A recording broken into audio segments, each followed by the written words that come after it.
to be a nose flautist. I don't blame you. I've lost track of time. I want to say it's probably about 30 years ago. My mom came home with a bunch of these humanitones, nose flutes. And she passed them around amongst family members and friends, whatever. And we figured it out, commenced the playing, and we started making sweet, sweet music together, harmonies and such. And, as you're playing, you're looking at other people's faces or whatever, and they look silly, and you look silly. And it just becomes great, hysterical fun. All right, let's get down to business. Now, of course, this area is for your nose, this area is for your mouth, and you want a decent seal. And I know what you're thinking, Jim, how can you get a decent seal with all that stuff? It doesn't have to be a perfect seal. And you don't want to press it so hard against your face that you're leaving a mark, but you don't want it there loosey-goosey either. Just securely there. There you go. And I think I usually put a finger like in between my nose and my mouth. Yeah, right in between there. Something like that. Now, I grew up learning how to play trombone, and I sang in choir a little bit. And, you learn about your lungs and your diaphragm and making music that way through your mouth. And so it's counterintuitive. In fact, I've taught some people how to play, and they put it up against their face or whatever, and you hear them making noises out of their throat and mouth, because intuitively you want to, but all the air, of course, comes through your nose, down through this hole, which comes out this narrow little slat here to your mouth. So all the air is coming out your nose.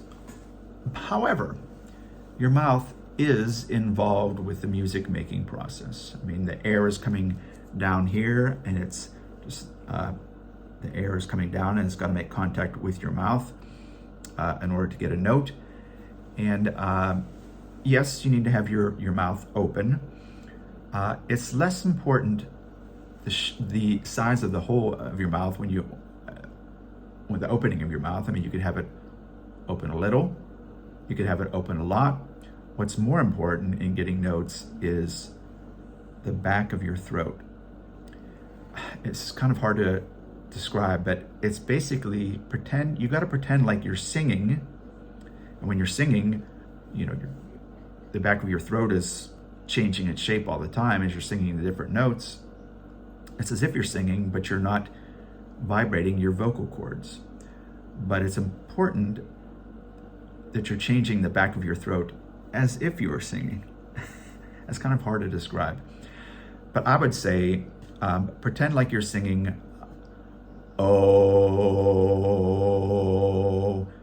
So while you got the nose flute up there, and you're blowing air through there, your mouth is in the shape of O, and the back of your throat is constricting itself as if you're singing the sound O, but you're not vibrating your vocal cords to sing a note.